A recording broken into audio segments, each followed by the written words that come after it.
All right, well, now I can't hear that, but whatever. Welcome, everyone. Joining me today is an award-winning author and motivational speaker who has captivated readers and audiences with his powerful message of resilience and personal growth. Rich LaMonica is the author of the 13-Step Guide to Success and Out of the Darkness, and he's the host of the MisFitNation Podcast, where he empowers listeners to overcome life's toughest challenges. So let's start and get Rich out here. Make your day richer than it was before. Got some good times knocking upon your front door.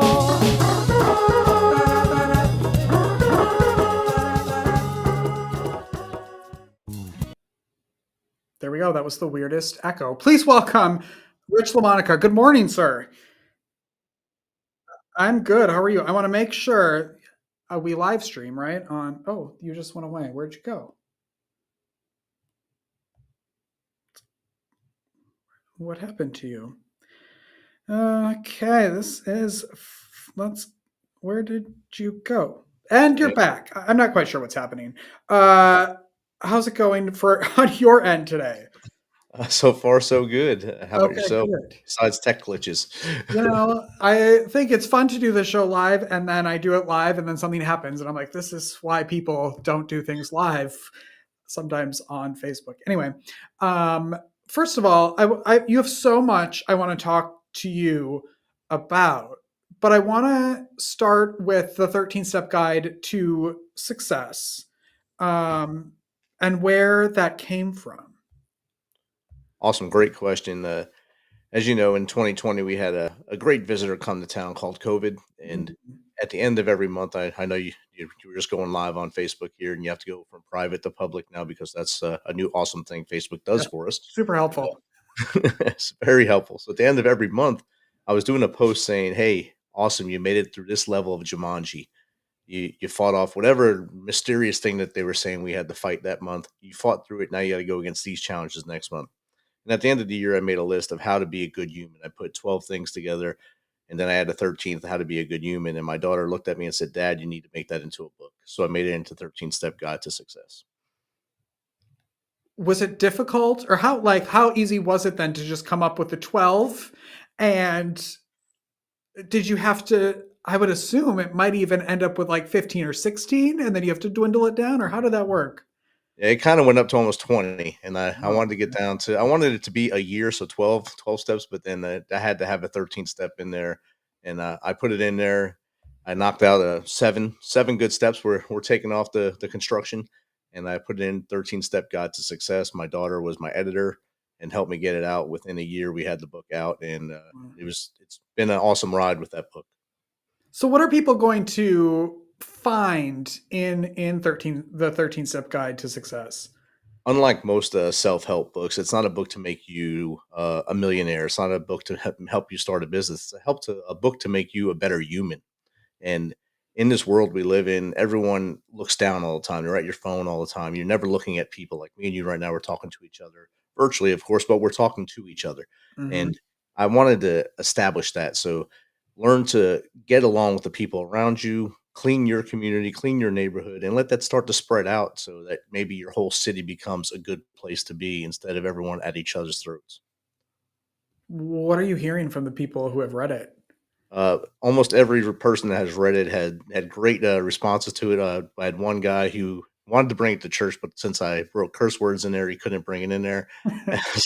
But he wants the youth to read this because he thinks the youth will get a lot more out of this as they grow up, because most of them are attached at the hip to a device and they don't know how to have interpersonal connections with people.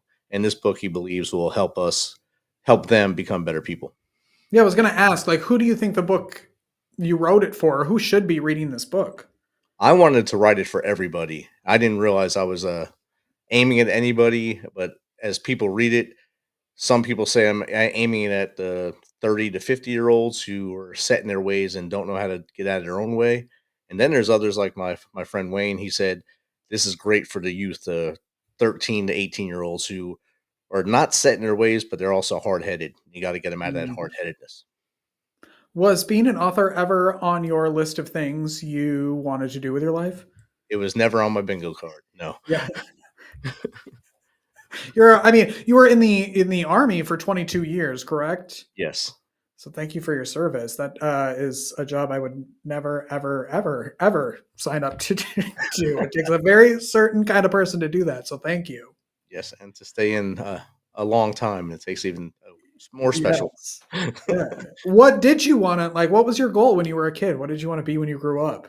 I wanted to be a firefighter. Mm. I was definitely afraid of fires, but I wanted to be a fireman.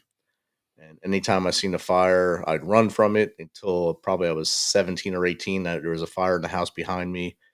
I was walking up the street and I seen the fire and I ran into the building. I climbed up in a outside fire escape and started pulling people out. And I knew I wanted to be a fireman, but I always played GI Joe too as a kid, so the army was always there. I gotcha. We obviously can't go through all 13 steps because one, you have to buy the book. But can you touch on maybe some of them? I think the first couple are probably the best ones. Tell the ones you care, the ones closest to you that you care about them daily. Don't leave the house with angry. Don't go to bed angry. Always let them know you love them and let them know you're there for them. I think number three, while outside, actually look up 3 inches and speak to a human. Look down and pet a dog. I think Mm, that you don't know how you're going to help someone's day just by looking at them and saying hello and smiling. yeah. You don't know what that other person's going through, what their wavelength is that day. You look at them and smile. That might make all the difference to them. And of course, a dog. If you nail down and pet a dog, that dog's day is made for the rest of that day and probably the rest of his life. It's so true. I grew up in Wisconsin. Speaking of looking up 3 inches and saying hi and smiling to someone, where everybody was very talkative. Everyone, you'd walk down the street and everyone is your best friend. And I had moved to Texas, where it was the exact opposite of that. Everyone was very on there in their own little world. And then when I moved to South Carolina 2 years ago, I went back to all my neighbors saying hi and stopping. And I was like, what is wrong with these people? Like, why are they so nosy? And then I realized, like, oh, they're just being nice. Like, I forgot about that. Like, through COVID, through all of that, like, you forget that you're supposed to interact with other people. And have human decency towards them. Yes. Yes. Yeah, yes, it's been very interesting. You also have the other book, Out of the Darkness, which is a novel. Which one did you write first?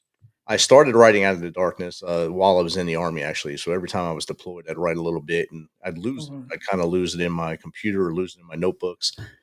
And then after I wrote 13 Step Guide to Success, I said, I have to finish that book. 'Cause that's the book I was meant to write. So I Mm. finally got behind the keyboard and I wrote I wrote as much as I could every day between work, school, and that and the show, of course. I got that book out and September 11th of 2023 we released it. We picked September 11th, obviously for the anniversary of September 11th, and for all the men and women we've lost since that time. Can you talk about Out of the Darkness and what it's about? It's about a soldier's journey. It starts off with the main character Bull sitting on top of a mountain after a long battle, and he's trying to figure out how he got there. And he smells the smells of battle. He sees the blood on him, the mud. He's sweating, and he knows that he's been through that roller coaster ride from Hades to hell, and he knows that he doesn't know how he got there or where he's going to go from there. And then the book takes you on the flashback journey of how he got to that point, and then moving forward from there with his team. And what happens to most soldiers and military members when they come home from war, you get that adrenaline dump, and now you don't know what to do with your hands. You lose that purpose. Mm. You don't know what to do, so you have to find other ways to get adrenaline. And the book kind of explores that from a fictional base based on reality base. I hope that makes sense. And Yeah. almost every character in the book is based off 3 to 4 people I met, except for one character, and she was the only person in the book that is based off one person. Are you working on anything else? Any other books? I mean, I know we're going to talk about the podcast, so you're obviously very busy, but do you think you want to write again? I am writing right now. It's called Okay, good. Forged in Resilience. It's the sequel to Out of the Darkness, and hopefully that'll be out by December of this year. Okay, good. Can you talk a little bit about what it's been like to, I mean, write, whether it's fiction or nonfiction, how that feels to be able to get words out of your brain and onto a page or onto a laptop, and why maybe people should be writing? That's a great question, and for me, it helps me feel like that release of stuff coming out of everything coming off my chest and being able to write and feel free. It's almost like Mm, when I used to run before my knee gave out on me. You run, you feel free. Running in the wind, hiking, you feel free. Writing is the same thing. It's no different. You write and everything comes out. You feel awesome as you're writing. You're getting that accomplishment. You're getting that high when you're doing it. For fiction, it's a lot better because you're in the story doing it. Nonfiction, you kind of you got to have to be a little more precise when you're writing a nonfictional book, but it still is a release because you're giving knowledge out to somebody. You're not going to the grave with knowledge that you have. You're sharing that with others so that maybe they can be successful in life as well. mm.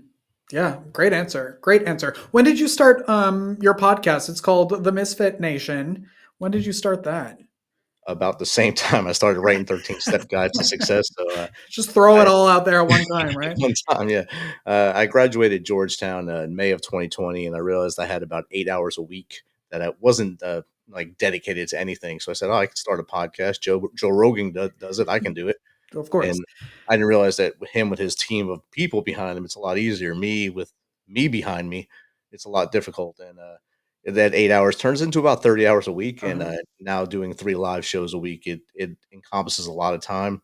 But I just produced the Tuesday show now, so I have two other hosts that come on Tuesday. So it's a little more fun to actually see them grow as hosts and just sit in the background and make sure their show goes off without a hitch, and then do my shows on Sundays and Thursdays.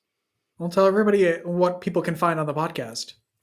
On the podcast, we started off as a show to bring veterans on and tell their story. And much like my writing, you get this stuff off your chest.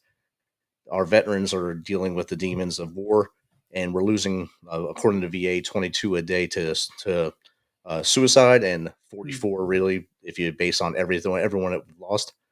And my goal was to have them come on, tell the story, get that pressure off their chest, and stay with us.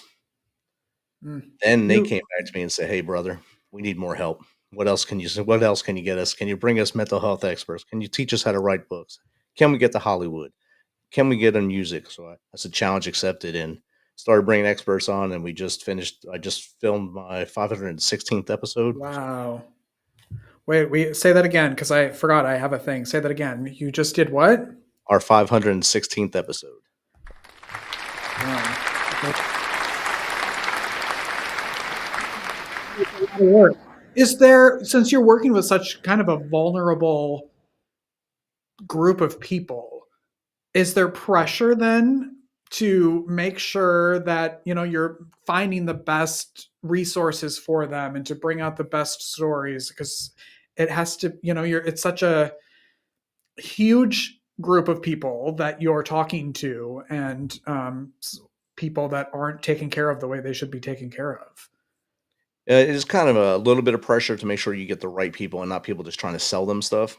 Hmm. I want experts that are willing to share their knowledge and maybe help our veterans and first responders that are in our audience fill up their what we call it, their rucksack, their backpack, with tools to help them get through daily life and to get to the success they want in life, whether it is writing a book or starting a business or just being a better human at home with their mental health and for themselves. So having a perfect guest come on, you're not going to have everyone's not going to be perfect, obviously, but if you can vet out the salesmen and saleswomen, it works out very well. You brought a clip. Can you set up the clip for us? Sure. Who can you tell us like who's on the clip and Yes, what this we're is about to see? U.S. Army veteran Danny Archer. He retired from the 160th Special Operations Aviation Regiment, and now he is dual hatted. Now he helps veterans with VA home loans and mortgages, and he also is starting an equine therapy Oh program. wow. So he's a great guy, great guest, and I really didn't have to say a lot on this episode. It was great to have him on there. And it's called the Misfit Nation, and it's obviously available wherever people are getting podcasts, right? Yes, and YouTube. We're live on YouTube 3 nights a week, and everywhere you get podcasts around the world, whatever app you Okay. use. Good. Let's take a look at this clip. All right. Starting a business and needing space, can you use a VA loan to get a building for the business? Thanks, Liz and Joe. So there is a rule called dual purpose. So you could buy a building, but understand a VA loan is only for your primary residence. So for that to be worked into the situation, you would have to live where you work, and you can't live on the base floor. You have to live above. So say you bought a building that has like an apartment above it, but you got a storefront on the bottom. That works. So, but no, like you can't buy a house 2 states away using your VA loan, and not, you have to occupy that house within 60 days after closing. Oh, wow. And if you don't do it, it's mortgage fraud, and you can get in trouble. Ooh. Yeah, don't get in trouble. So, Where can people? Oh, why is it going back? I'm telling you. Where can people best reach out and follow you? At our website, themisfitnation.com, it has everything on there. All our links are on there. All the socials are on there. Contact me, I think, on there. You do that, we usually get back with you within an hour or two. Either myself or my assistant she'll get back with you as quick as possible, depending on which one of us has their phone more near them, I guess, at the time. Okay, good. What do you love most about your life right now? I love the freedom to be able to help others and serve with purpose, and not just through my podcast, but in my community, volunteering to help others whenever I can, and always mentoring people to be better than I was at their age, and maybe better than me when I am not where I am now, so that the world will always be a good place to live. I love that. I can't thank you enough for all the work you're doing, for the community you're building, and just for sharing your story. I appreciate it so much. Thank you, Richard, for being here. Yeah, come back when the next book comes out. TheMisFitNation.com is where you can find Rich. We're going to take a break, hopefully, if this works now, and we'll be right back after this. Thanks, Rich. Have a good one.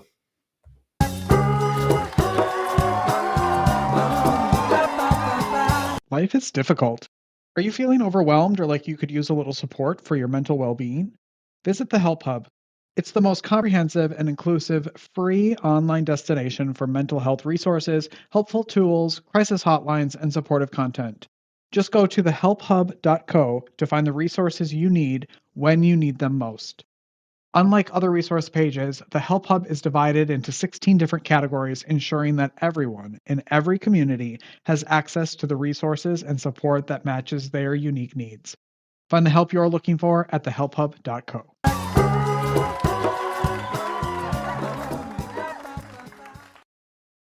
We are back. Thanks for watching.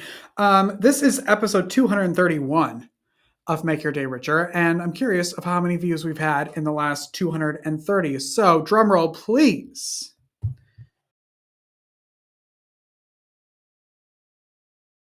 Or why would there be a drum roll, you know? Why would there be a video that was uploaded?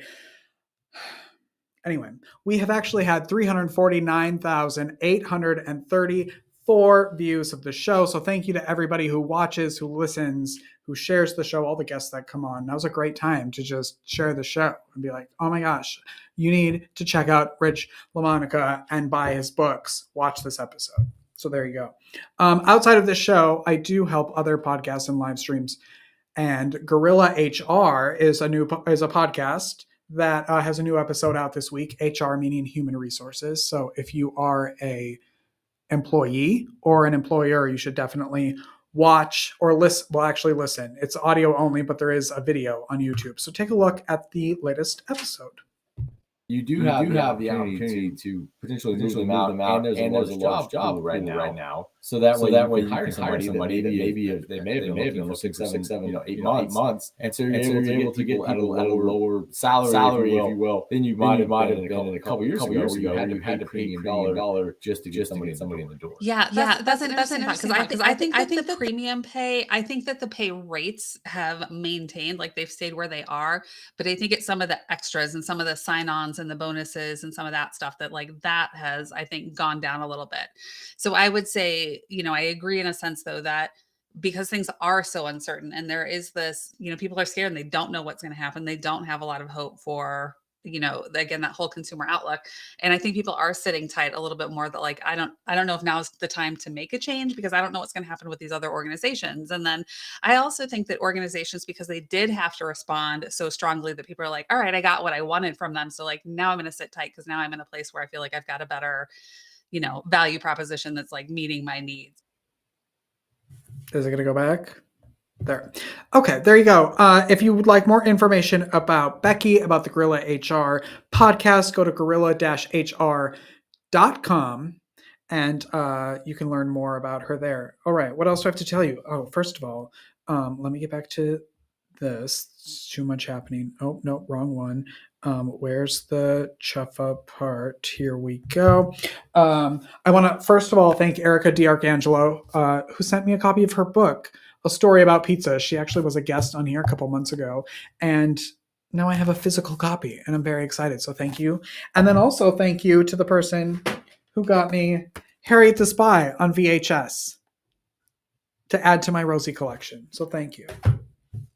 Nothing makes me happier than that. Okay, that is it for our show today. I hope you had a great time. Thank you for watching. Go make your day richer. Go make somebody else's day richer. You've made mine by watching the show, and I love you for it.